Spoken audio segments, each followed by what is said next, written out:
പോയിട്ട് എന്തെങ്കിലും പ്രയോജനമുണ്ടോ? ആ, ഇവിടെ കിടത്തി ചികിത്സയ്ക്കാണല്ലോ വിശ്വാസം ഇല്ലാത്തത്. ഇപ്പോ ഈ ഭയക്കുന്നവരാരും കൂടെ ഇല്ലായിരുന്നല്ലോ. എന്നിട്ട് കാര്യങ്ങൾ പുരോഗമിച്ചോ? കണ്ണേട്ടന്റെ ഏറ്റവും പ്രിയപ്പെട്ട ഭാര്യയായിരുന്നല്ലോ കൂടെ ഉണ്ടായിരുന്നത്. അതിന്റെ പുരോഗമനം ഉണ്ടായോന്ന് അമ്മ ചോദിച്ചത്. ചെറിയ പുരോഗമനമൊക്കെ ഉണ്ടായിട്ടുണ്ട്. എന്നിട്ടാണോ വീണ്ടും വീൽ ചെയറിൽ വന്നത്? അങ്ങോട്ട് ചെല്ലുന്നതിനിടയ്ക്ക് കണ്ണേട്ടനെ എഴുന്നേപ്പിച്ച് നടത്താന്നൊന്നും തോമസ് സാർ പറഞ്ഞിട്ടില്ല. ആയിക്കോട്ടെ, എങ്കിലും കുറച്ചൊക്കെ ഒരു മാറ്റം വേണ്ടേ?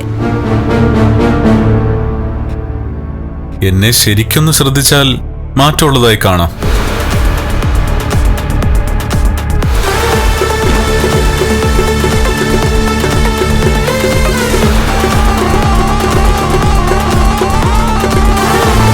ഞങ്ങൾക്കൊരു മാറ്റവും കാണാൻ പറ്റുന്നില്ല. എന്റെ വലത് കാലിലേക്കൊന്ന് നോക്കി.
ഇവിടുന്ന് ഞാൻ പോകുമ്പോ എന്റെ ഈ വിരലുകൾ ചലിപ്പിക്കാൻ എനിക്ക് കഴിഞ്ഞിരുന്നില്ല.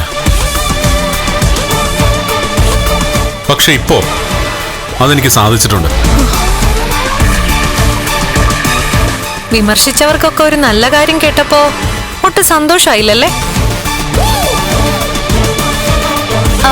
അയ്യോ, ഇതൊരു അത്ഭുതമല്ലേ? അതിന്റെ ഒരു ഞെട്ടല്ല ഞങ്ങള്.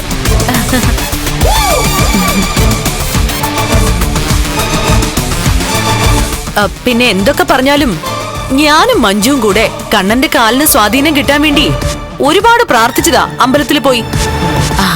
ചിലപ്പോ അതിന്റെ ഫലമായിരിക്കും ഈ കിട്ടിയിരിക്കുന്നത്. അതിലുപരി എന്റെ ഭാര്യ എനിക്ക് കൂട്ടിരുന്നാൽ അതെനിക്ക് നേട്ടമാണെന്ന് എല്ലാവർക്കും മനസ്സിലായില്ലേ? 10-12 വയസ്സ് കഴിഞ്ഞ് അരയ്ക്ക് താഴോട്ട് തളർന്നതാ. പിന്നെ നോക്കിയത് അമ്മ ഇവളൊക്കെ തന്നെയാ.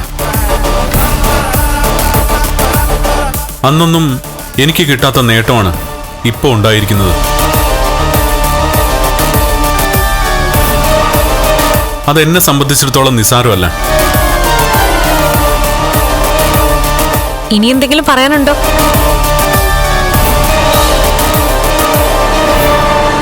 ഇല്ലെങ്കിൽ ഞങ്ങളൊന്ന് പൊക്കോട്ടെ.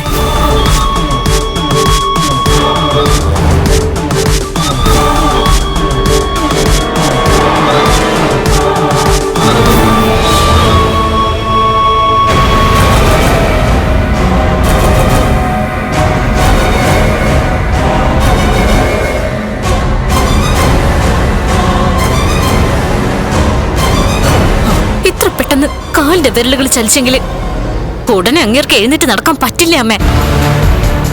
അതാ മോളെ എന്റെ പേടി. ഒരാള് അവിടെ ഇട്ട് ഇവനെ എന്തെങ്കിലും ചെയ്യുമെന്ന് പറഞ്ഞിട്ട് അതും നടന്നില്ല. പകരം ഇപ്പൊ കാണാൻ പാടില്ലാത്ത കാഴ്ച കാണേണ്ടിയും വന്നു. നമ്മൾ ചിന്തിക്കുന്ന പോലൊന്നും നടക്കുന്നില്ലല്ലോ അമ്മേ. ഇനി അവൻ നടന്നു കഴിഞ്ഞാൽ അതോടെ അവളും അവനും പിന്നെ 4 കാലിലായിരിക്കും നടക്കുന്നത്. വിളിച്ചു പറയേണ്ടവരോടൊക്കെ ഇത് വിളിച്ചു പറ. എല്ലാവരും ഞെട്ടട്ടെ. എന്നിട്ട് ഇനി എന്തെങ്കിലും ചെയ്യാൻ പറ്റുമെങ്കിൽ അവര് ചെയ്യട്ടെ.